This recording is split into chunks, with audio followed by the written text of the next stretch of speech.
Assalamu alaikum warahmatullahi wabarakatuh, almustamiina alkiram, alhamdulillahi rabbil alamin. Wasikilizaji wangu na watazamaji watukufu, baada audhu billahi minashaitani rajim, bismillahi rahmani rahim, rabbi shrah li sadri wasir li amri wahlul uqdatan min lisani yafqahu qawli, rabbi yasir wala tuasir wabika nasta'in.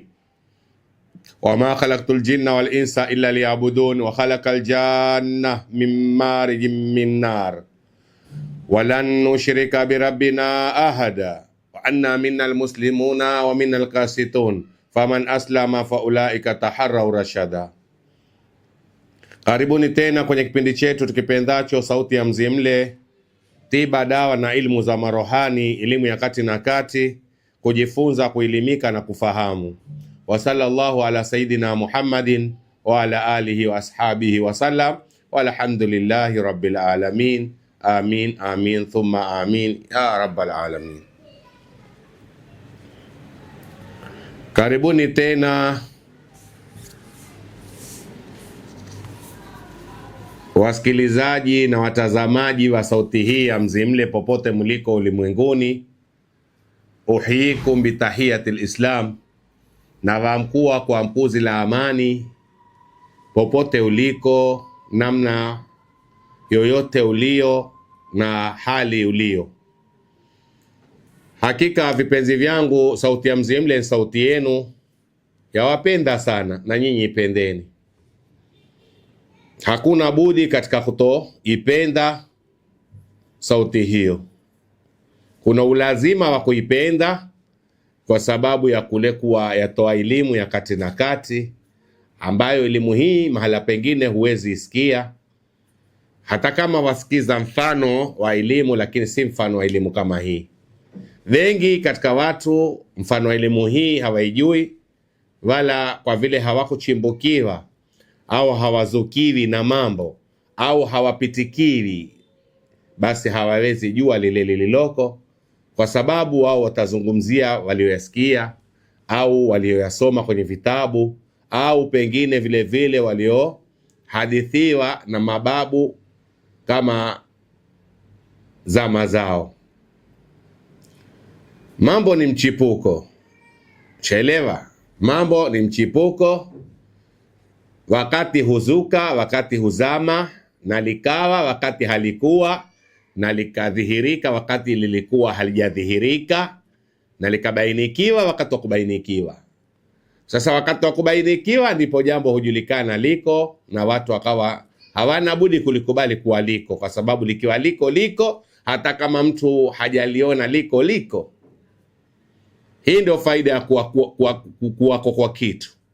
Wale ambao kwao liko huwa liko, na wewe kwako ambako haliko huwa liko vile vile, lakini halijawa au linchelewa kuwa, na siku moja litakuwa. Kama si kwako, kwa mwanayo, kama si kwa mwanao, mjukuu wako, hata kitukuu chako pia. Hii ndio faida ninayoelimishia watu, elimu ya kati na kati, kujua kuwa kuna mambo uchipuka yakajitokeza wakati ilikuwa wakati mwingi hayaonekani. Ila vipenzi vyangu wa sauti hii ya Mzimle, sina budi kwa darasa yangu ya leo, kabla kuianza, darasa muhimu sana, darasa inayosema dalili 30 za kuwepo shetani wa kijini ndani ya nyumba. Dalili 30 za kuwepo shetani wa kijini ndani ya nyumba, au nyumba mbaya, twaziita nyumba mbaya. Kama walivyosema wenye kusema majumbani mna mambo, hamjatuambia wakongwe. Majumbani mna mambo, hamjatuambia wakongwe. Tuate ndio tuingia katika somo hilo vizuri. Kwanza ningependa kutoa shukurani zangu za dhati kwa wale watu ambao wamejitolea kutoa zile gari zinazoitwa jeneza service. Jeneza service ni gari ambazo za kubebea maiti. Gari hizi utaziona mara nyingi zikipita mabarabarani au zikibeba maiti zikileta katika sehemu za shughuli za mazishi, kama vile kumtoa maiti mji mwingine kumpeleka mji mwingine, kumtoa msikitini kumpeleka makaburini, kumtoa nyumbani kumpeleka vile vile mazikoni. Zamani ilikuwa ukifiliwa kama wewe ya kubidi ugharamike. Zamani ilikuwa ukifiliwa ya kubidi ugharamike, yani utoe pesa zako utafute, kama ni kenta, kama ni pickup, jaelewa, na vitu vingine, umbebe yule maiti wako umpeleke kule unakokwenda kumpeleka au unakokwenda kumzika kwa juu, lakini gharama kubwa. Takuwa umetoa pesa ya kubebea. Tena wenye magari hao walikuwa wakisema kwa beba maiti basi lazima utoe pesa nyingi. Hasa watu walikuwa wakiteseka sana, watu walikuwa wakiteseka. Lakini tangu kuzinduke kuchipuke ili jambo la akili za watu fulani kusema mimi nitanunua gari, lakini siifanye abiria ya walio hai, taifanya gari ya waliokufa, kwa sababu walio hai waweza jitolea tikiti, waweza jilipia gharama, lakini waliokufa hawana uwezo huo, wadhulumika, au saa nyingine jamaa zao washindwa transport ya kuwapeleka kwa watu wa hospitali, kuwapeleka majumbani au kuchangishwa.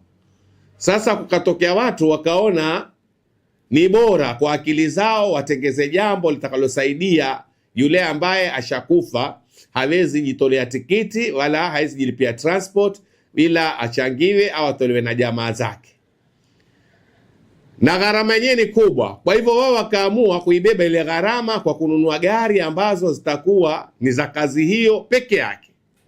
Leo hii ukitembea katika mabarabara yetu na sehemu zingine za mahospitali utaziona hizo gari. Kiwa kumkufa mtu ikawa hana ndia ya kusaidika, zapigiwa simu na utaziona zina namba ya simu. Ukichukua ile namba ya simu, siku untokewa na faradhi ya mtu kufa, basi ukipigia simu gari yaja ya kubebea maiti wako mpaka nyumbani, kama maziarani kwenda makaburini kuzikwa, ya kubebea. Alhamdulillah rabbil alamin, sina budi kuwashukuru watu waliofanya jambo hili. Kwa sauti yangu hii ya Mzimle, popote watu wanisikie, waisikie sauti hii kwa yatoa shukurani za dhati, na Mungu atawajaza watu hawa, na kutokea na wengine wenye akili mfano wa hawa waone kuwa kuna mtu apasa kutetewa na kusaidiwa na kulipiwa transport, manake hawezi kujilipia mwenyewe. Ziwe gari nyingi zitakazosaidia Waislamu kila mahali.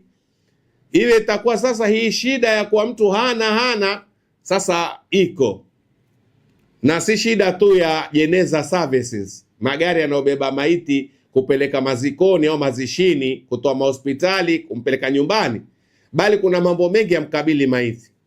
Mojawapo katika jambo mimi niloliona la msumbua maiti, wallahi, ni huku kununuliwa sanda.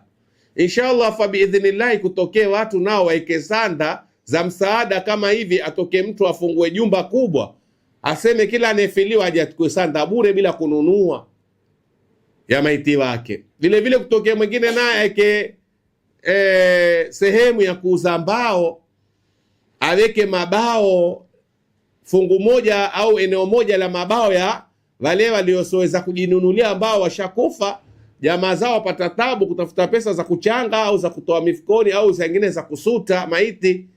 Ye mwenyewe hata alikuwa haeke akiba. Sasa sisi nikufa, sasa sisi tutafuta pesa kumsaidia yeye, kumshughulikia yeye. Mambo mengine bwana kisirani tu mzee huyu.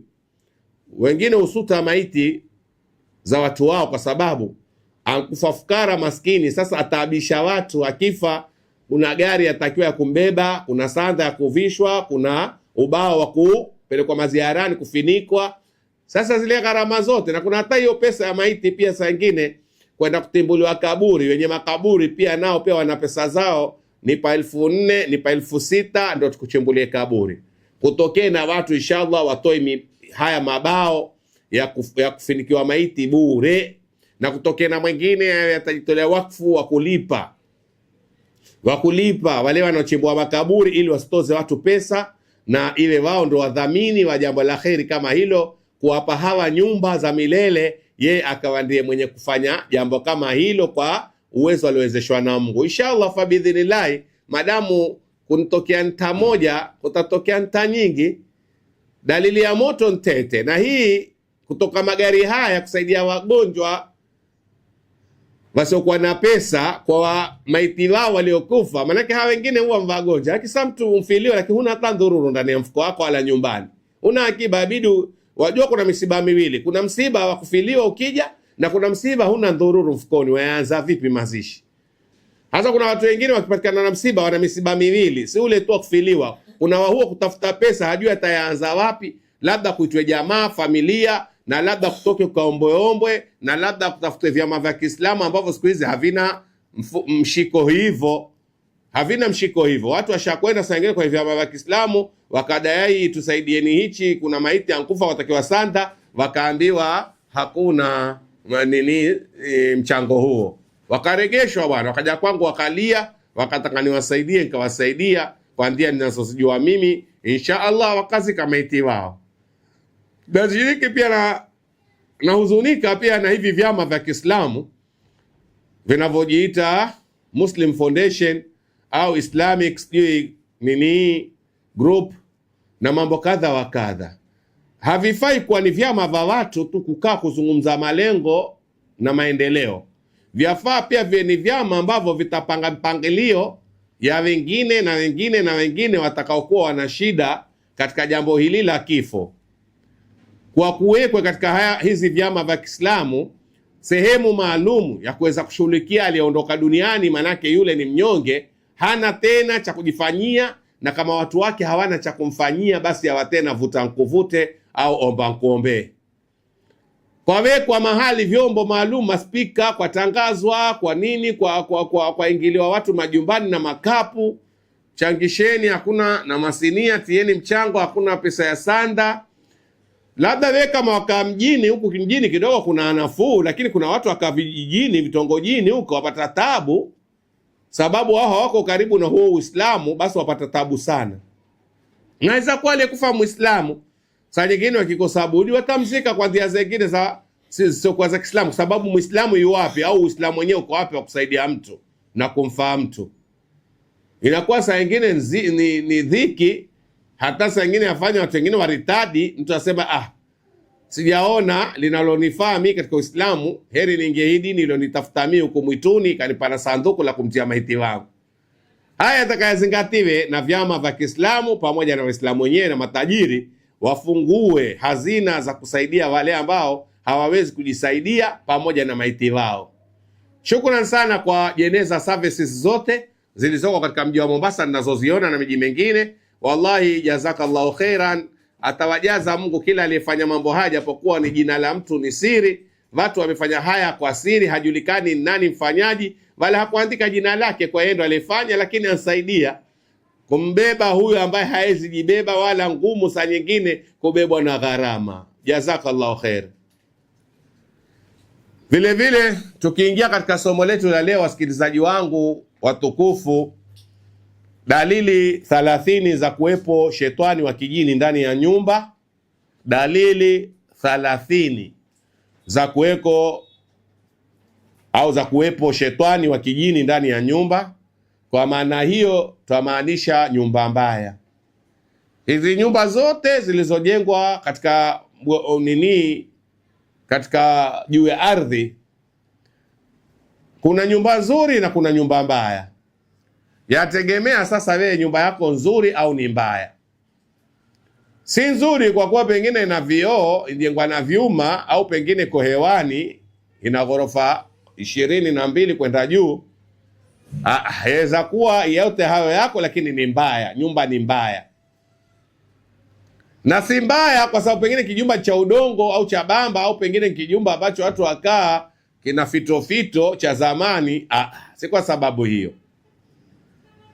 Mbaya kwa sababu ya dalili 30 nitakazozitaja hapa, uzijue kuwa kuna nyumba ambazo ni mbaya. Vile vile yaweza kuwa ubaya wenyewe, nyumba yenyewe, ubaya ule umewekwa na mwenye nyumba au amewekewa mwenye nyumba. Pia yote hayo yawezekana. Kuna nyumba ambazo wenyewe wakijenga waeka mambo yao, siri zao na kinga zao, wenyewe wasema kinga. Na kuna nyumba ambazo watu huwekewa mabaya na watu fulani, ili nyumba ile ifanye nini? Isiwe na mapato isitoe kodi, isiingie wapangaji, na vile vile akaaye pia asiwe na raha ndani ya nyumba, na nyumba yenyewe iwe ni ukorofi, haina faida yoyote unapoikaa ila kurudi nyuma, badala ya kwenda mbele wewe warudi nyuma. Sasa dalili ya kwanza, ili ujue nyumba unaoikaa, na kwa sauti yangu hii ya Mzimle na kwa neno langu la world warning, na tahadharisha ulimwengu na walimwengu kwa huyu mwenye kuweka mambo mabaya ndani ya nyumba haipendezi, na huyu mwenye kumwekea mwenzake mabaya hayapendezi pia. Hakuna mapendo yenye ubora katika mambo maili haya. Yaani haiwi mfanya jambo zuri kuiwekea nyumba vitu vibaya, haiwi jambo zuri, kwa sababu litakutesa wewe au litakujatesa wenzako. Kwa hiyo dalili ya kwanza ya kuonyesha nyumba ni mbaya, sikizeni vizuri na uangalie nyumba unayoikaa. Ikiwa na jambo moja katika hili, jua nyumba hiyo ni mbaya, na ikikosa majambo haya, moja katika majambo haya 30, jua nyumba hiyo ni nzuri. Japo mwisho nitaeleza dawa, tiba yake ya nyumba mbaya, dawa zake wafanya nini ili iwe nzuri. Ili nyumba iwe nzuri, kuna tiba waifanyia nyumba ndio ipate kuwa nyumba nzuri. Sasa dalili ya kwanza ya kuonyesha nyumba yako ni mbaya au ina shetani wa kijini ndani, dalili ya kwanza ni kusikia kishindo juu ya paa la nyumba. Ni kusikia kishindo juu ya paa la nyumba kama mtu yuatembea, au saa nyingine kusikia kama kijiwe au mchanga au kokoto za mwagika, na si siku moja, kwa masiku ya kuendelea. Kwa kitendo hichi, kama ingekuwa ni upepo unrusha nini, unrusha pengine mchanga au vijiwe, ingekuwa siku moja, kwa kuna siku hakuna upepo. Lakini kwa kuendelea, wasikia tu nyumba ina kishindo cha mtu au ina kishindo cha kutupiwa vijiwe au mchanga au kokoto, kama vile ambavyo za rushwa. Sasa utasikia kama mtu yuarusha. Ukisikia hivyo, jua nyumba yako ni mbaya, nyumba hiyo ina mabaya yataka kushughulikiwa, yataka kutengezwa. Nyumba hiyo haiko sawa na ina hatari kwa watu wake. Dalili ya pili ya kuwa nyumba ni mbaya ni kusikia kunatembea vitu juu ya dari. Kunatembea vitu juu ya dari kama paka na wala hakuna paka, au mfano wa kurabu na hakuna kurabu. Ukisikia tu nyumba kwa tembea vitu juu ya dari, jua hiyo nyumba si nzuri. Dalili ya tatu ya kuonyesha nyumba si nzuri ni kusisimka mwili. Unapoingia ndani ukasikia mwili wako wasisimka, chelewa, watambaliwa na vitu. Wasikia mwili wako watambaliwa na vitu. Dalili ya nne ya kuonyesha nyumba si nzuri, nyumba ni mbaya, nyumba unaoikaa, ikiwa yako, ikiwa ya umekodisha, ni kusikia mlango unafunguka, ukifungika, na ukiufungua wajifunga tena au wajifungua bila mtu kufanya kitendo hicho. Nyumba ambayo milango yake inafunguka na ukifungua inafungwa bila wewe kuifunga na hakuna upepo, jua nyumba hiyo ni mbaya. Jua nyumba hiyo ni nyumba mbaya. Kiwa milango yafunguka yenyewe, ukiifunga na ukifungua yajifunga yenyewe, bila dalili ya kuwa kuna upepo au mtu pengine amesukuma mlango.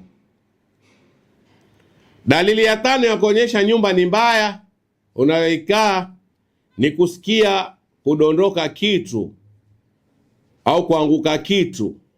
Ukifika hakuna kilichodondoka, yani kilichoanguka. Wasikia kopela, kikopo kinaanguka, kikombe, sijui nini. Ukifika jikoni, ukiangalia chini hakuna chombo kilichoanguka, ni sauti ulisikia kama ya chombo kuanguka, kumbe hakuna kilichoanguka. Hiyo nyumba mbaya, na ikawa yarudia mara kwa mara. Tabia hizi kawa waziona mara kwa mara, si mara moja. Vile vile dalili ya 6 kuonyesha nyumba ni mbaya ni kuwa nyumba hiyo kuwa na vilio vya watoto wadogo usiku wa manane bila ya sababu.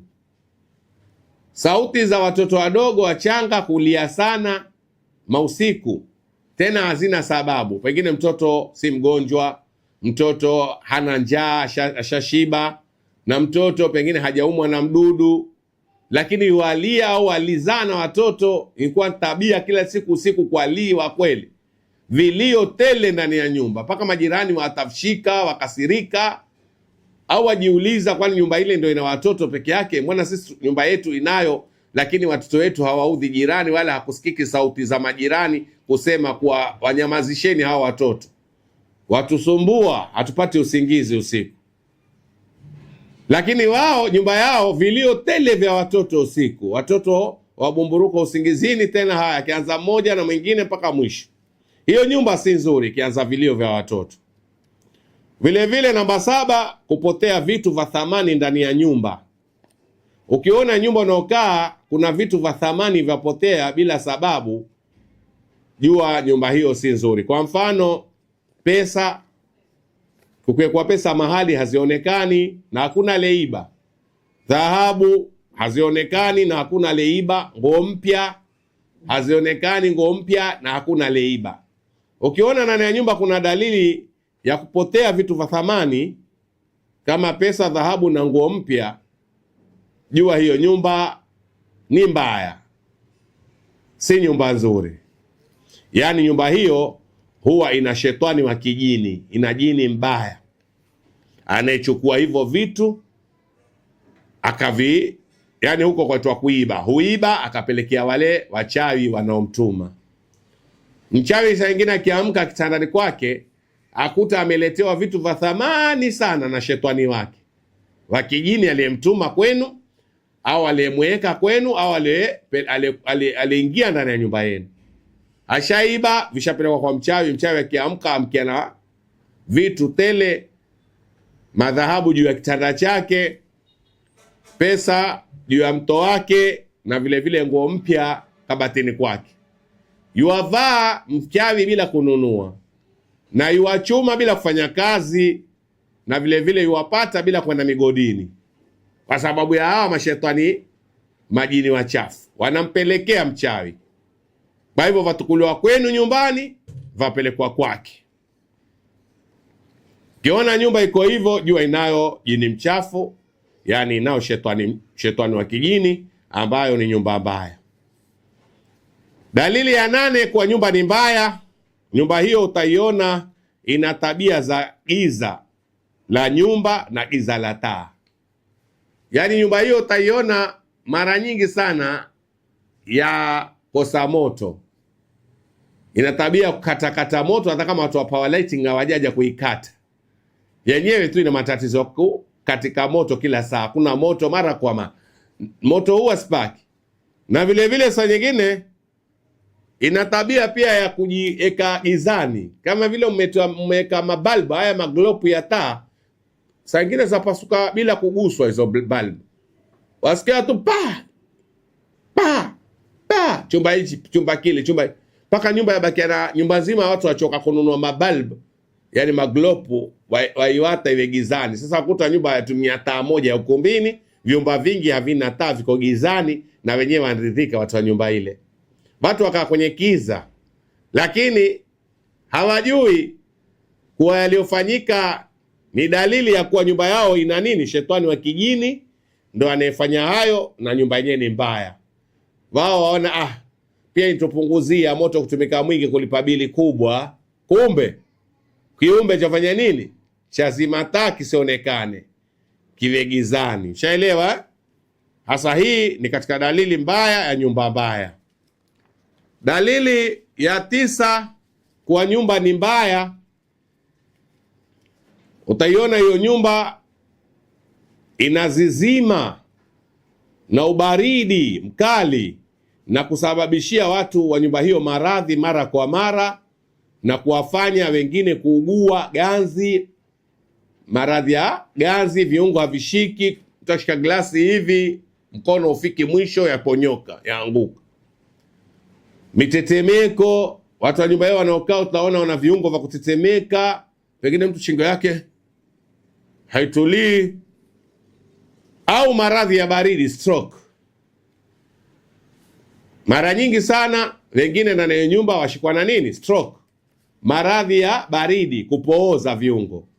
Wamkuta mtu mkono uko hivi haufunguki, au mguu mzito hautembei, au mdomo kwenda upande mmoja. Chelewa, viungo fulani vimepooza, vimepigwa na maradhi ya baridi. Jua kama mtu mmoja sawa, lakini kama kuna watu zaidi ya mmoja, jua hiyo nyumba ni mbaya. Kwa nini wengi walioko hapo wagonjwa hilo moja? Hiyo nyumba ni mbaya na ina dalili ya wazi ya kuwa inayo shetani wa kijini. Dalili ya 10 ya kuonyesha nyumba ni mbaya, dalili ya 10 ya kuonyesha nyumba ni mbaya, nyumba hiyo watu wake huwa ni wagomvi, tena wakutaka kuuana na kuumana kwa meno. Nyumba hiyo huwa watu wa nyumba hiyo ni watu wa kutaka kila saa kugombana, fujo, kelele, matusi.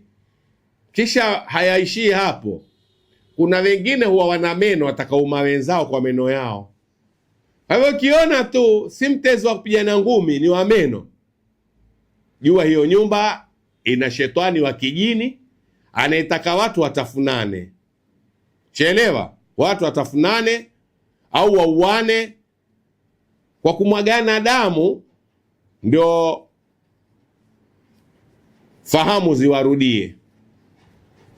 Wakishaumana wakatoana viungo na damu zikamwagika kwenye ardhi, mmoja akaziona, ndio fahamu zarudi. Mimi ninamuumiza mwenzangu, mimi ninamng'ata mwenzangu, mimi ninamuuma mwenzangu, mimi ninamuumiza mwenzangu.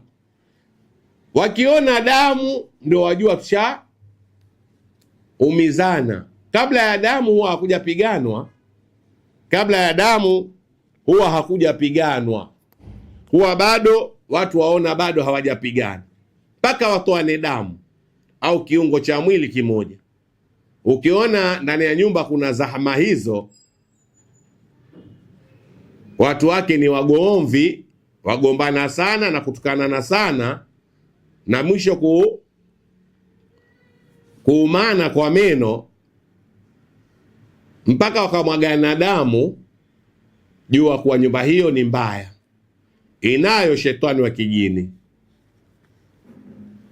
Dalili ya 11 ya kuonyesha nyumba mbaya, nyumba yako ni mbaya au nyumba yenu ni mbaya, huwa nyumba hiyo hutokwa na nyufa. Utaiona nyumba ya pasuka kwenye miukuta, kwa toka cracks, nyufa au ufa, mipasuko ya ukutani bila kupasuliwa. Nyumba ina nyufa nyingi bila kupasuliwa. Ukiona nyumba ya pasuka yatoa nyufa yenyewe kila mahala bila kufanywa hilo jambo hilo, hakukuwa labda kulipita trakta kubwa au gari likatingisha ardhi ndio nyumba ikafanya nini, ikapata mpasuko, wala hakukuwa pengine watu walisukumana wakapelekana mikutani wakaumizana ndio nyumba ikatoka. Ni nyumba yenyewe tu yatoka mipasuko, nyufa kubwa kubwa, jua hiyo nyumba ina jini, shetani mchafu. Dalili nyingine ya 12 ya kuonyesha nyumba ni mbaya, nyumba hiyo huwa haishi mivumo ya upepo mkali. Hata kama si wakati wa upepo, nyumba hiyo huwa haiishi mivumo ya upepo mkali, na si wakati wa upepo. Upepo wenyewe huwa una madhara kwa afya za watu wake wa nyumba hiyo. Upepo huo ukipita, utaona baadhi ya watu wa nyumba hiyo wana vifua, wana vikohozi, na vile vile wana vibaridi vya kutetemeka ndani ya viungo vya mwili. Baridi kali inaingia ndani ya mwili, mtu atakama bedsheet karibu 3 bedsheet ajifinike, asikia baridi, na wakati wenyewe nyumba yenyewe hali ya hewa yenyewe si baridi, lakini yeye asikia baridi kwa sababu ampitwa na upepo mkali wa huyo jini ambaye ni wa kishetani. Anguswa mguso wa kijini shetani, nyumba ni mbaya, au ampigana naye kumbo ndani ya nyumba hajui. Dalili nyingine ya kuonyesha nyumba mbaya,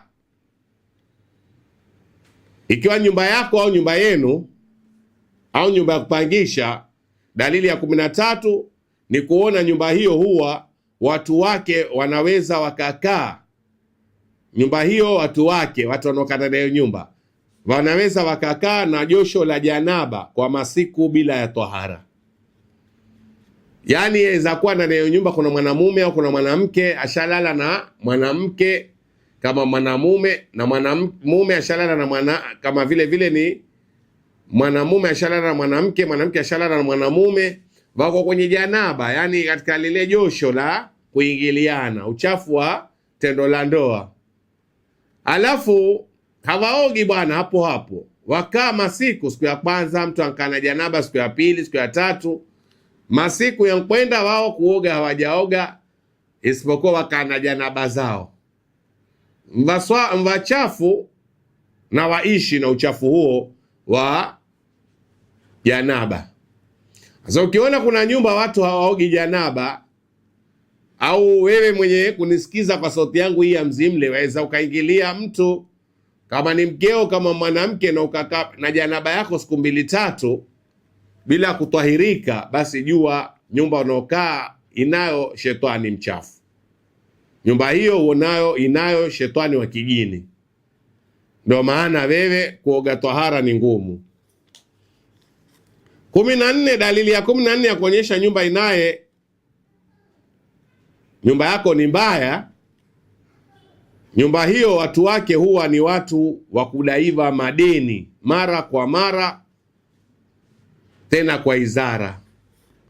Yani nyumba yenye huyu shetani wa kijini mchafu, watu wa nyumba hiyo hudaiwa sana madeni, tena madeni yao ni yale ya kuadhirika, yani yale ya kuja kufanya nini? Kutukanwa, watu wote wakasikia kama wewe wadaiwa, au kama wewe umetukua cha mtu, ikawa izara au mambo ya kuletewa. Saa nyingine barua waitwa kwa chifu na ikatangazwa mtaa mzima. Ukiona nyumba ina watu ambao wana madeni ya mara kwa mara wadaiwa, tena kwa izara, jua nyumba hiyo inaye shetani wa kijini. Si nyumba nzuri, si nyumba nzuri, ina shetani wa kijini. Dalili ya 15 ya kuonyesha nyumba unayoikaa ni nyumba mbaya, nyumba unayoikaa ni nyumba mbaya, ni nyumba hiyo watu wake hawana moyo. Ni kuiona nyumba hiyo watu wake hawana moyo wa kufanya ibada ya swala, haswa hapo nyumbani. Nyumba hiyo huwa watu wake hawana moyo wa kufanya ibada ya swala, haswa hapo nyumbani. Mtume sallallahu alaihi wasallam asema, sallu fi buyutikum wala taj'aluha makabira, swalini swala nyingine majumbani mwenu, swalini swala zingine za sunna. Za faradhi si msikitini, lakini swalini swala nyingine za sunna majumbani mwenu, msiyafanye majumba yenu kuwa makaburi. Mtume asema sallallahu alaihi wasallam, Msiyafanye majumba yenu kuwa makaburi. Kwa hivyo nyumba zingine zatakiwa ziswaliwe, ziwe na watu wenye kuswali swala za sunna hata kama za usiku, lakini ukaona watu wa nyumba hiyo kufanya ibada hiyo moyo hakuna, hawana moyo wa kufanya ibada za swala ndani ya nyumba, basi jua kuwa nyumba hiyo au nyumba hizo, jua kuwa nyumba hiyo au nyumba hizo huwa zinaye shetani wa kijini, shetani wa kijini. Namba 16, dalili ya kuonyesha nyumba ni mbaya, huwa nyumba hiyo watu wake huwa na tabia za kunuka nuka sehemu za mwili wao. Utawakuta watu wa nyumba hiyo mara nyingi, wengi wao au wengine wao, baadhi yao wanuka sehemu zao za mwili mpaka watu wazisikia, au sengine watu wawaambia. Sengine waweza ulizwa hujaoga, au kaona mtu sengine ashikapua akizungumza na wewe akimbia ile harufu ambayo inatoka kwenye mwili wako na wewe hujisikii, lakini wenzako waisikia harufu hiyo. Wewe mkufa ganzi usikii, lakini watu wakusikia, na watu wafanya nini? Wakuchukia, watu wakuzira, watu wakukimbia. Sasa dalili ya nyumba mbaya, watu wake wengine hunuka tabia ya kunuka nuka sehemu za mwili wao, utadhani wameoza.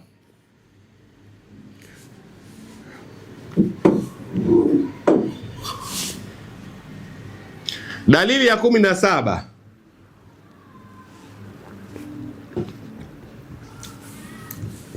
ya kujulisha kuwa nyumba yako au nyumba yenu ina shetani wa kijini au ni nyumba mbaya, ni kuwa nyumba hiyo ina tabia ya kuwaka moto bila ya kusudi wakati mwingine. Maana ya bila ya kusudi, maana yake bila ya kukusudiwa, yani bila kuwashwa. Kuna nyumba ambazo watu watalala kwa waka moto usiku, au watu mtana kwa waka moto bila ya nini? Ya kuwashwa ule moto. Hasa ukiona nyumba yako au nyumba yenu ina dalili za kuwaka moto, saa nyingine chelewa, bila mtu kuwasha moto kuwa amekusudia kuwasha mahala pa wake, basi jua nyumba hiyo ni mbaya, jua nyumba hiyo ni mbaya. Vile vile namba 18 ya dalili ya kuwa nyumba ni mbaya unayoikaa au nyumba yenu, nyumba hiyo huwa mtu mgeni akiingia, huwa nyumba hiyo mtu mgeni akiingia hujihisi amekanyaga nyoka, kumbe si nyoka, ni fikra tu. Yani hutia uoga wageni wako. Mgeni akiingia kwenye nyumba yako hiyo au nyumba yenu hiyo, yuahisi dalili za kukanyaga nyoka, akiangalia chini hakuna nyoka, mshtuko tu na mawazo ya kifikra, mpaka ashikwa na uoga, wasiwasi, ataka kwenda zake. Akuaga mapema, hata kama unampikia biriani au pilau, akwambia mimi nitakwenda nyumbani, nitakuja siku nyingine. Ashaingiwa na uoga. Nyumba ya mtishia mwenzako, ina vitisho. Dalili ya 19 ya kuonyesha nyumba si nzuri, inaye shetani wa kijini, nyumba hiyo watu wake huwa wachafu.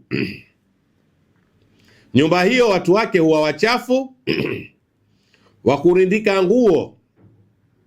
wakurundika nguo chafu muda mrefu, yani kuziweka mahali nguo nyingi chafu chini ya kitanda au ndani ya makabati kwa muda mrefu. Au watoto wao kuwa na tabia ya kutoka nyute nyingi kwenye mdomo, kuharibu nguo wanazovishwa, au kutema mate kila mahali kwa kusudi, au kutema mate kila mahali kwa kusudi. Kila anayekaa ndani ya nyumba ajisikia tu mate yanjia mdomoni, tu tu tu tu, kwa tema mate kila mahali. Nyumba injaa nyute za watoto kwenye nguo na vifua, injaa mate kwenye midomo ya watu wazima na kwenye floors. Chelewa, mate yatemwa tu kila mahali. Kiona nyumba ina tabia hii au kuna watu wana tabia hii ndani ya nyumba, jua hiyo nyumba inayo shetani wa kijini na ni nyumba mbaya. Dalili ya 20 ya kuonyesha nyumba ni mbaya, nyumba hiyo huwa wanawake wao huwa ni wenye kupenda kukaa uchi. Huwa ni nyumba ya wanawake wao, wanawake waliokuwa ndani ya nyumba, ikiwa mabibi, mama au wasichana, huwa wana tabia ya kupenda kukaa uchi, tuputupu, ovyo ovyo. Wavaacho kiko uchi, wakiwa hawakuvaa ndo uchi kabisa. Wakikaa pia wafungua miguu au wapanua miguu wakae uchi. Lau kama jirani abisha mlango akilekea chumba, atauona ule uchi wa ule mwanamke au mke wa mtu au mtoto wa mtu. Hasa huwa wale watu wanaokaa ndani ile nyumba ambao ni mbaya, wajisikia au hawajijui kwa wao wako uchi, au wafanya kusudi kujipanua kwa uchi.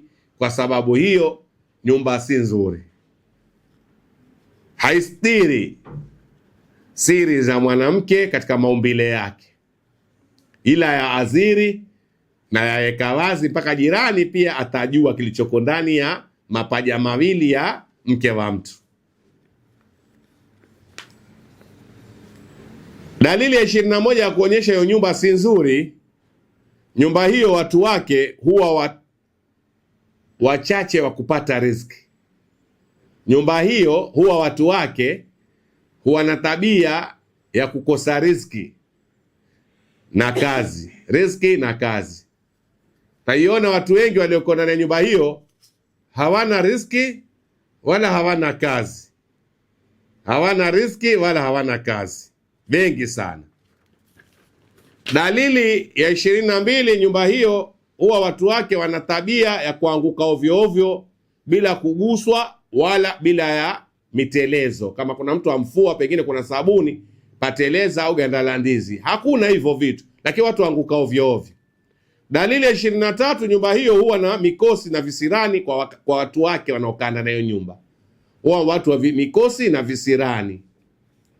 Dalili ya 24, nyumba hiyo huwa na tabia ya watu wake kula sana na kupita kiasi katika kula, lakini hawashibi, hawashibi.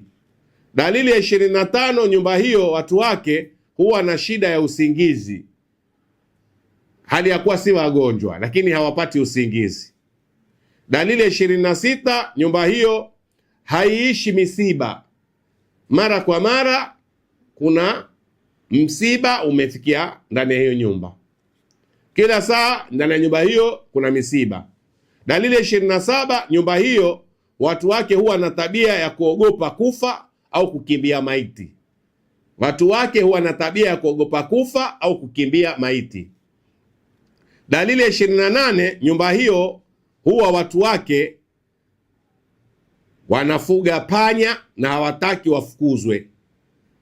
Nyumba hiyo huwa watu wake hufuga panya, hawa wadudu panya, kisha huwa hawataki wafukuzwe. Ukiingia kama ni mgeni, mfano nataka kumuua kwa gongo, ambao mwache, hawataki kufukuzwa. Dalili ya 29, kwa nyumba ni mbaya hiyo, huwa watu wa nyumba hiyo wataona nyumba imejaa majiskafiri, yani mabalabala. Majiskafiri yani mabalabala, wakubwa wakubwa, si wale wadogo. Vile vile dalili ya 30 ya kuonyesha nyumba hiyo ni mbaya, nyumba hiyo kwa ghafla humea manyasi. Nyumba hiyo kwa ghafla humea manyasi kwenye kuta zake bila ya kupandwa. Humea manyasi kwenye kuta zake bila ya kupandwa hayo manyasi. Vipenzi vyangu na wasikilizaji wangu wa sauti hii ya Mzimle, twende katika dawa. Twende katika dawa uifanya nyumba hiyo isiwe mbaya, na vile vile kumuondoa huyo shetani wa kijini kwenye nyumba yenu. Sasa utanunua dawa hizi zifuatazo, kisha utafuata maagizo ninayokueleza. Dawa ya kwanza utakaonunua ni ubani wa moto, yani ubani dhakar, ubani wa moto, ubani dhakar. Dawa ya pili utanunua unga wa habat soda. Dawa ya tatu utanunua udi safi namba 1. Dawa ya 4 utanunua uvumba mwekundu namba moja. Dawa ya 5 utanunua kuzbara. Dawa ya 6 utanunua udisalbi. Dawa ya 7 utanunua fasikh ya tembe. Dawa ya 8 utanunua mvuje wa unga. Dawa ya 9 utanunua miski ya unga. Dawa ya 10 utanunua mganda thomo, au utachukua yale maganda ya thomo ya kitunguu saumu, yale maganda yake yale na moyo wake pia utachukua, na thamani sana yale, utachukua hayo. Dawa ya 11 utanunua rakil ghazal, yani la rakil ghazal. Dawa ya 12 utanunua mangajini, kijiti kinachoitwa mangajini. Dawa ya 13 utanunua dawa inayoitwa msubiani jini wa unga. Na dawa ya 14 utanunua pembe moja ya mbuzi iliyokauka ambayo si mbiti, pembe ya mbuzi. Na 15 utanunua manyoa ya dushi, yani njiwa. Utatafuta manyoa ya dushi au njiwa. Ukishapata vitu hivi nilivyokutajia tayari umepata dawa. Kinachofuata ni kuwa baada ya kukusanya madawa na vitu hivi vyote nilivyokutajia, utapeleka mtamboni vikasagwe unga, vikasagwe unga viwe unga, kisha uvihifadhi kwenye kikebe maalum, yani kwenye mahali maalum. Kisha uwe ukifukiza hiyo nyumba kijiko kimoja kidogo kila siku kwa kutia hii dawa kwenye chetezo cha moto. Yani uchukue chetezo cha moto, ukitie moto, kisha uchukue kijiko kimoja uteke ile dawa pale ulipoitia kwenye kikebe, kijiko kimoja utie pale ndani ya chetezo cha moto, kiwa kina moto kitatoa ule moshi. Chaelewa? Ikianza kutoa moshi ndio ufukize nyumba nzima. Usibakishe hata pahala pamoja, mpaka jikoni na chooni. Sehemu zote hizo hakikishe umekibeba kile chetezo cha moto, umetembea nacho nyumba nzima mpaka machooni na majikoni, umefikiza nyumba nzima. Kisha chetezo hicho cha moto ukiweke chooni. Ukishamaliza usikimwage moto, ukiweke chooni hicho chetezo pale kwenye pembe pale kona ya choo, kwenye kona za kuta mbili zinapokutana pembeni kwenye kona ya choo kwa muda wa dakika 30. Usikiondoe, na uweke karibu yake yai la kuku wa kienyeji jeupe, na uweke karibu yake yai la kuku wa kienyeji jeupe, ili livute upepo huo wa shetani wa kijini,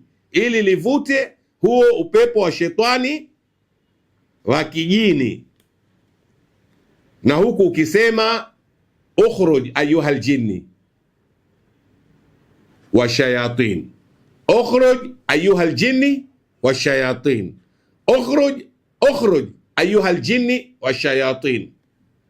Sasa utakuwa rejelea neno hilo mara 3, huku ukuwa umelishika lile yai, walipuliza kwa upepo wako, ukhruj ayuhal jinni wa shayatin,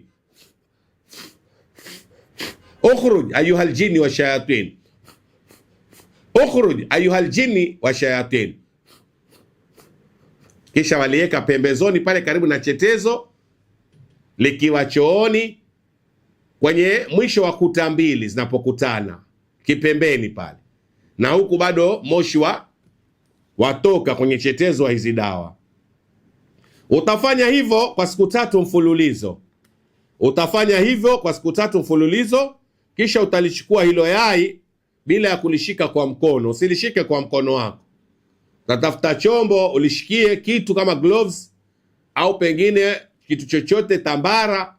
Ulishike kwa kitambara, ulitie mahali kama kwenye pembe ya ng'ombe. Wengine wanazipini za kubebea vitu vibaya, za kuchomolea majini wachafu, zaitwa pini, pembe za ng'ombe kubwa zile, utekea nayo ile yai. Au wengine uchukua vitambara, wakashika kwa kitambara, wakatia mahala kwenye chombo fulani au kwenye mfuko, kisha ukalitupe hilo yai baharini, wakati ikiwa kuna yale maji ya kutoka yanayokwenda zake, si maji ya kuingia ya kujaza bahari, ni maji ya kutoka ya kwenda zake, kama litakavyokuwa maji yaenda, na lile yai liende, na yule mnyama aende, na ule upepo pia uende, na mabaya yaliyokuwa ndani ya nyumba yenu pia yaende. Shaelewa? Au nyumba yako Kisha utafute mwalimu, au kama wewe mwenyewe mwalimu utafanya hilo, nyumba uipige visomo siku 3 mfululizo. Kama wewe ni mwalimu utaipiga visomo kwa siku 3 mfululizo vya kuondoa mabaya, vya kuondoa mabaya. Na kama pengine wewe si mwalimu, basi mtafute mwalimu ajuaye hodari akupigie visomo ndani ya nyumba yako kwa siku 3 mfululizo vya kuondoa mabaya, kama yeye pamoja na wanafunzi wake au yeye mwenyewe, lakini visomo ambavyo vyaondoa ubaya ndani ya nyumba na mabaya, kwa sababu yule mbaya ushamuondoa, lakini yale mabaya mpaka uyaondoe kwa uwezo wa Mungu. Maanake kile kibaya unkibeba, unkiona kama yai ligeuka rangi, baada ya kwa white lingekuwa rangi ya kijivu au green, lishabeba ubaya, lishambeba ule jini mchafu au jini shetani wa kijini. Sasa na wewe mwenyewe watakiwa sasa uiondolee mabaya nyumba unaoikaa, uiondolee mabaya yale yote ambayo kwa siku nyingi yamekabili au yamekuwa tabia, kama tulivyosoma, nyumba haina riziki, nyumba haina watu wenye kazi, watu wote, kila mmoja hana kazi, akitafuta kazi hapati. Chaelewa? Mpaka watu wafanya kazi zao za kibinafsi ambazo hazina nini? Mapato, wala haziwapeleki mbele. Ni kubakia tu mtu apate nini? Shilingi 2 za kununua sima na papa pamoja na kachumbari akala. Biashara yenyewe impeleki mbele. Ameamua pengine ni nakosa kazi, siandikwi kazi mahala popote, hata kama ninasoma nkena kiapply siitwi, lakini wacha nianze biashara yangu mwenyewe. Lakini biashara yake mwenyewe pia haimpi faida, isipokuwa yampa shilingi na shilingi 2 za kupika sima na kipande cha papa na kachumbari akala. Keshoe siku ya pili hana pesa za biashara, ende akatafute tena mkopo kutafuta pesa za mafuta na vitu vingine ili apike tena biashara. Au utakuta nyumba mbaya huwa yamkorofisha mtu, haimnemeshi mtu. Sasa hili ni baya, yatakiwa kuletwe mwalimu, au kama wewe mwenyewe mwalimu uipige visomo vya kuondoa mabaya. Lakini na kusudia visomo vya kuondoa mabaya, sisemi Qur'an. Watu wengine huwa mara nyingine waona ati ukisema visomo basi huwa ni Qur'an. Qur'ani ni kitabu cha Mungu chenye ujumbe, chelewa, chenye shifa na mambo mengine. Lakini kuna visomo ambavyo ni vya kuondoa mabaya. Visomo hivi wanazuoni wavijua pamoja na watu wenye ilmu. Ukimpata mwalimu wa madrasa au mwalimu au imamu wa msikiti au pengine mtu ambaye ni tabibu, yuwajua kwa kutokana na matatizo ya nyumba yako, visomo vinavyotakiwa ni visomo hivi, na kukosekaniwa kwa visomo hivi vya kuondoa mabaya ndani ya nyumba zetu, sasa tumekithirika, tumeathirika na tumekuwa nyumba zetu hazina mazuri. Nyumba zetu hazina mazuri, zina mabaya tu, na hazina nini? Hazina uzuri. Beza pewa nyumba na babako, nyumba hiyo yatoka kwa babu yako, na wewe nawe ukaja ukampa mwanayo, nyumba iko vile vile, haina maendeleo, isipokuwa watu pengine waishi kwenye nyumba madirisha haina, isipokuwa imetiwa makuti kwenye madirisha au mabamba au inchomelewa nini, inchomelewa kigunia. Yaani nyumba hiyo yamrahisishia mwivi asipate tabu kuiba. Aweza akachomoka tu akaingia kwa dirishani akatuacha kutoaka kimbia. Hizi nyumba nyingine huwa zifanywa mabaya ndio zikawa hivyo. Sasa zapata mabaya pia katika watu. Pengine mtu wa nyumba ile anunua kiredio, kitv kipya, lakini nyumba yenyewe haina ulinzi kwa sababu haina nini, komeo la mlango wala dirisha. Sasa inawekwa kitambara, inawekwa kigunia, inawekwa kikuti au kibamba. Mtu akifika aweza akafanya nini? Akaingia tu, akatoa kitu chako cha thamani, akabeba akaenda nacho.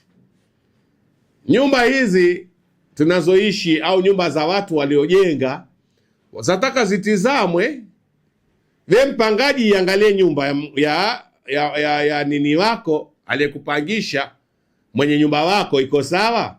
Kama haiko sawa, mshauri, mwambie itengeza nyumba yako. Nitengeze kivipi? Mwambie hii nyumba si nzuri na hakutokaa watu. Madamu ya biashara, watu wataingia wakitoka, na watu wataichukia nyumba, kisha baadaye jina litaenea, kila mtu aseme kuwa nyumba ile iko hivi, iko vile, iko hivi. Nyumba hutengezwa. Na nyinyi wenye majumba msijiwekee madude ndani ya majumba yenu. Licha ya kuwa kuna watu wengine wafanyiziwa, warushiwa, wawekewa, lakini wewe mwingine naye wenda yatafuta mwenye nyumba mwenyewe, wenda yatafuta wasema nkinga wajaweka ndani ya nyumba yako, kisha yatakushinda. Kuna mwenye nyumba mmoja, mimi nilipokuwa kuna nyumba alikuwa anataka kuingia zamani, kaamba hiyo nyumba watu hawaingii, kila mtu atakaye kuingia yuakimbia, au kila mtu yuaogopa, hiyo nyumba ina vituko. Basi mimi nikampata yule mwenye nyumba, akamwambia mimi nataka kuingia nyumbani kwako. Shaelewa? Akanambia hiyo nyumba na kila ingiae atakatoka, kila mtu haitaki. Utaiweza wewe? Nikamwambia mimi nitaiweza, kwa sababu mimi nitaitengeza pia, nitakuondolea hayo mabaya. Hiyo nyumba yako ina mabaya, ndio maana watu hawaingii. Basi aliniambia nini? Wewe angalia fuata lako bwana, ukiingia pale usitafute ya watu. Kumbe yeye ndo anaweka ile mabaya kwenye nyumba.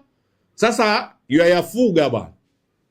Sasa ajua mimi ni mtabibu, naweza yatoa au nao uwezo wa kuyaondoa, ili kusudi familia yangu isipate nini? Isipate hayo madhara yake. Kumbe nilimuudhi bwana, ananiambia bwana fuata lako bwana, ukiingia pale kama ataka nyumba fuata lako, usiangalie ya watu. Manake yajua alilolifanya na hataki mimi muharibie, nimuondolee. Japokuwa kwa ingia watu wakitoka, yeye hajali hilo, halimjalishi. Yeye ataka tukue kwanza ile pesa ya kwanza ya kodi na ile ya deposit, maana huwa pesa nyingi. Kisha ukitoka toka tu, atakuja mwingine tena atoe kodi na deposit, yeye yuwapata. Kumbe ameweka lile nyama lisumbue watu ili apokee kodi na deposit kila baada ya muda.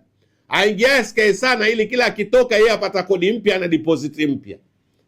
Na wajua kodi ya mwezi mmoja, lakini deposit huwa nyingi. Yaani mtu akishaingia na nyumba huwa ashalipa deposit na atalipa kodi ya kila mwezi. Sasa ule mwezi wa kwanza alioingia atalipa 30,000 kama ni kodi, kisha 60,000 deposit ya kuingia ndani ya nyumba. Sasa mwenye nyumba ampata 90,000 90,000 kwa wewe kuingia kwenye nyumba yake ile siku ya kwanza. Lakini kila ukikaa ule kila mwezi wampa 30,000, hapati kitu. Wampa 30,000 hapati faida. Pesa ni ndogo, na yeye pengine achuma katika nyumba hiyo. Sasa ndio pale akwambia fuata lako, usitafute ya nini, usitafute ya watu. Nilipojua hilo, nikawaambia watu wangu, ile nyumba ambayo alikuwa anawaambia twenda gura, hatuguri tena. Kwa nini baba hatuguri? Na wewe usema tuondoka nyumba hii twenda gura nyumba nyingine. Kaambia kwa sababu mwenyewe hataki kuharibiwa mambo yake. Mwenyewe ameweka chumo pale, pato. Kumbe kule watu kutoka, kule watu kuona vituko ni kusudio lake. Yeye ndo amfanya mambo hayo kusudi apokee nini? Kodi na deposit kwa wingi. Afaidike, lakini awe atakuwa yuwadhuru wenzake na yuwadhulumu wenzake. Kwa neno langu la world warning, na tahadharisha ulimwengu na walimwengu. Hawa wenye majumba wanadhima, wenye majumba wanadhima kwa Mungu, na watakuja pata adhabu kali siku ya Kiyama. Wacha mimi nimsifu bwana mmoja ambaye hivi sasa mimi nakaa kwenye nyumba yake, aitwa Saddam. Ni mtu maarufu sana hapa Kisauni Mwandoni. Nyumba yake ndio mimi nakaa, ndio nyumba yangu, ndio ofisi yangu kwa Saddam Mwandoni. Sijaona mwenye nyumba mwema kama yeye duniani. Sijaona mtu bora au mwenye nyumba ambaye ni mtu mzuri na asiyetaka mabaya au asiyeka mabaya kwenye nyumba yake kama yeye. Mashallah, mashallah, mashallah. Huyu bwana ajulikana sana, watu wamuita Saddam. Hata ukifika hapa Mwandoni ukisema nataka kwa Saddam wafika, ndio stage ya mashallah. Nyumba zote mimi nilizoishi nilipata misukosuko ya wenye majumba na mabaya yao, isipokuwa huyu bwana. Tangu nilipogura kwake nilimuona mtu mzuri sana, sana tena sana, na watu walikuwa wakimtaja vibaya, wakitaja nyumba yake vibaya, ili watu wasiingie kwenye nyumba yake, ili watu wasikodishe. Mimi nikaingia kwenye nyumba yake kwa hisani ya mtoto wake, kisha nikajuana na yeye. Nikaja nikajikuta nimeingia kwenye nyumba ya mtu ambaye mashallah, Mungu amwezeshe na Mungu ambariki na Mungu asimbadilishe.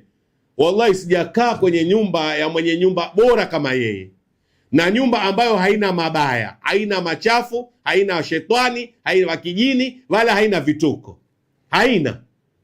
Nyumba yenye neema zake bwana, chelewa. Na kama ni jambo basi la kibinadamu, pengine ntaa inkatwa na pawalaiti kulipa, hayo mambo ya kibinadamu. Pengine jirani amwaga taka, hiyo kibinadamu. Lakini nyumba yake nzuri, ina heshima, haina vituko, ina mwenye nyumba mwenye huruma, mwenye mapenzi na watu. Wallahi akikuomba kodi pia yuwanyenyekea na yuwakutafadhalisha na yuwakuonea huruma.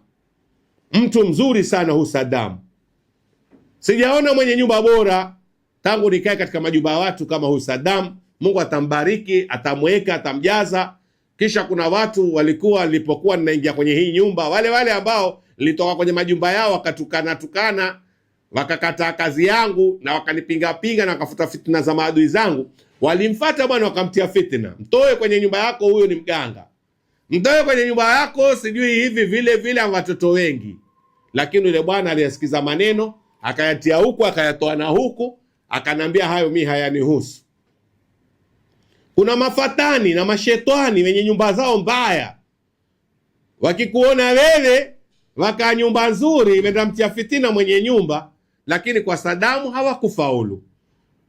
Yalipita huku yakatoka huku, akanambia mzimle, kaa tena, kaa kwa amani tena, yote ndio yasikia siyasikizi, na inshallah na yeye ukisikia langu silisikize. Alhamdulillah, Mungu ambariki Saddam, Mungu ampe mazuri na familia yake, na Mungu amjaze, na siku moja Mwenyezi Mungu amwenue makamu makubwa, na watoto wake Mungu wahifadhi, awape inshallah mazuri ya duniani kesho kiyama, na wapate tabia kama ya baba yao. Mashallah, mashallah, mashallah. Napongeza sana nyumba hii nzuri, na nyumba mfano wa nyumba nzuri, na vile vile mwenye nyumba mzuri, na hali kuwa nyumba hii ina mazuri mengi. Mimi mwenyewe katika nyumba zote nilizokaa sikubarikiwa kama nyumba ya Saddam. Nyumba hii inayokaa ya Saddam nimebarikiwa watoto, nimebarikiwa mazuri, nimebarikiwa na mambo ambayo siwezi yasema katika neema za Mungu, lakini nayo katika mazuri hayo. Alhamdulillah, Mungu amjaze Saddam na ampe afya ya kudumu na umri mrefu, na wallahi ni mtu katika watu, na anayetaka nyumba nzuri aje akae nyumba ya Saddam. Anayetaka nyumba nzuri aje awe jirani yangu akae nyumba ya Saddam. Lakini kwa sasa nyumba hii inayo sehemu mbili, hazina watu, nyingine zimejaa watu. Alhamdulillah, bwana huyu Mungu ambariki inshallah. Wallahi kuna mazuri na kuna nyumba nzuri na kuna watu wazuri. Wasikilizaji wangu wa sauti hii ya Mzimle, kwa mapenzi nilionayo kwenu, sina budi kusema kuwa zitengezeni nyumba zataka kutengezwa. Ikiwa yako unaijenga, ikiwa nyumba hiyo umeikodisha ya mwenye nyumba, itengeze, kwa sababu ukitengeza umeepukana na yale mabaya ya wabaya, na vile vile nyumba hiyo utaikaa isikuletee madhara kwa mke wako, kwa mwanayo, kwa mfanyikazi wako au mzee wako, hata wewe mwenyewe pia usidhurike. Kuna watu wamedhurika na majumba, hawakudhurika na makaburi, hawakudhurika na mabarabara, hawakudhurika na viwanja. Watu wanadhurika walipoingia ndani ya majumba.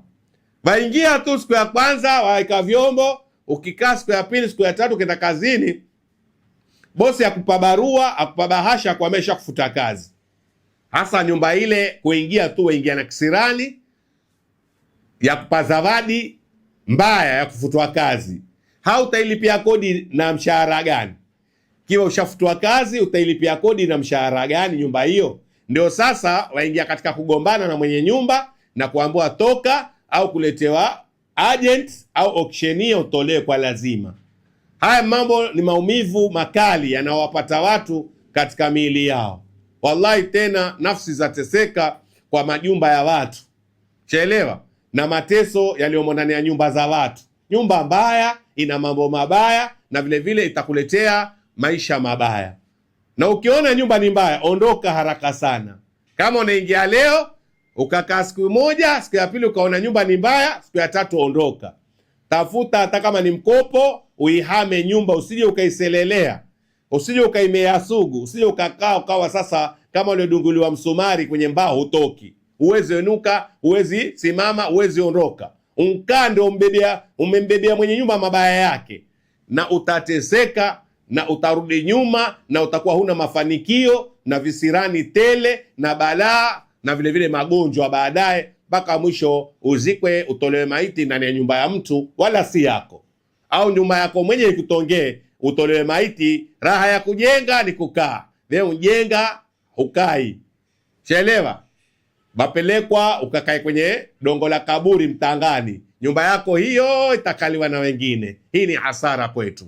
Mpaka kufikia hapo, penzi wangu wa Sauti hii ya Mzimle, sina budi kuwashukuru nyote wasikilizaji wangu na watazamaji wangu, na wapenda sana, na Sauti hii ya Mzimle wapenda sana nyote kwa jumla.